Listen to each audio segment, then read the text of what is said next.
Sahabat Liputan6.com, jumpa lagi di News Flash Sport bersama saya Teresia Melina Indrasari. Hari ini seperti biasa, kita akan mengulik 3 berita hangat dari dunia olahraga baik di dalam maupun di luar negeri. Berikut selengkapnya. Berita pertama dibuka dengan saga penjualan Manchester United yang masih terus berlanjut. Kabarnya, ketamakan keluarga Glazer menjadi penyebab setan merah belum kunjung menemukan pemilik baru. Seperti diketahui, keluarga Glazer sejatinya telah mengumumkan rencana penjualan klub sejak November. Proses ini pun berjalan hingga calon pembeli mengerucut kedua nama, yakni Sheikh Jassim serta Sir Jim Ratcliffe. Sheikh Jassim dianggap sebagai sosok yang paling berpeluang mengambil alih MU dari antara kedua nama tersebut. Tawaran yang ia ajukan dinilai paling mendekati dengan keinginan keluarga Glazer. Akan tetapi hingga kini MU nyatanya masih belum kunjung menemukan pemilik baru. Jurnalis asal Qatar Al-Tabi menuding rumitnya saga pembelian Manchester United disebabkan oleh ketamakan keluarga Glazer. Melalui cuitannya di Twitter, sang jurnalis menyatakan bahwa Sheikh Jassim sejatinya sudah nyaris menuntaskan kesepakatan 4 bulan sejak tawaran pertama dilayangkan. Benarkah demikian? Kira-kira pendapat kamu gimana, sahabat Liputan6.com? Dari Manchester United kita bergeser ke Jeonnam Dragons di Korea Selatan.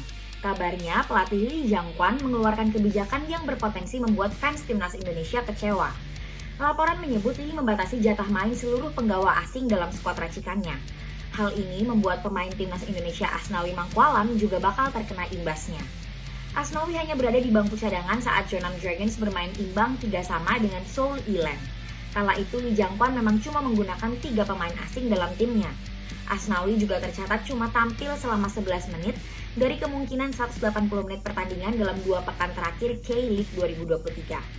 Pelatih Jeonnam Dragons pun menjelaskan langkah ini diambil untuk mencegah skuad racikannya terlalu bergantung pada pemain asing. Berita terakhir ditutup dengan upaya perbaikan Jakarta International Stadium alias JIS jelang Piala Dunia U17 2023. Ketua Umum PSSI Erick Thohir bersama PJ Gubernur DKI Jakarta Heru Budi Hartono dan Menteri PUPR Basuki Hadi Mulyono telah menyambangi JIS pada Selasa 4 Juli 2023 kemarin. Menurut Erick Thohir, kerjasama lintas instansi ini dilakukan demi memperbaiki stadion yang terletak di Jakarta Utara agar sesuai dengan standar FIFA serta aman bagi penonton. Lebih lanjut, Erick mengeklaim perbaikan ini tidak hanya akan membawa manfaat bagi timnas Indonesia, tetapi juga bagi klub-klub tanah air lantaran mereka nantinya bisa ikut memanfaatkan stadion tersebut. Adapun perbaikan infrastruktur kini menjadi prioritas yang ditugaskan oleh Presiden Jokowi serta FIFA. Erick berharap dengan banyaknya stadion yang berstandar FIFA, kedepannya tim nasional bakal memiliki beragam pilihan untuk tampil di laga internasional. Sahabat Liputan6.com, itu dia 3 berita hangat dari dunia olahraga hari ini. Jangan lupa saksikan terus News Flash kalau kamu pengen tahu update berita-berita seru lainnya.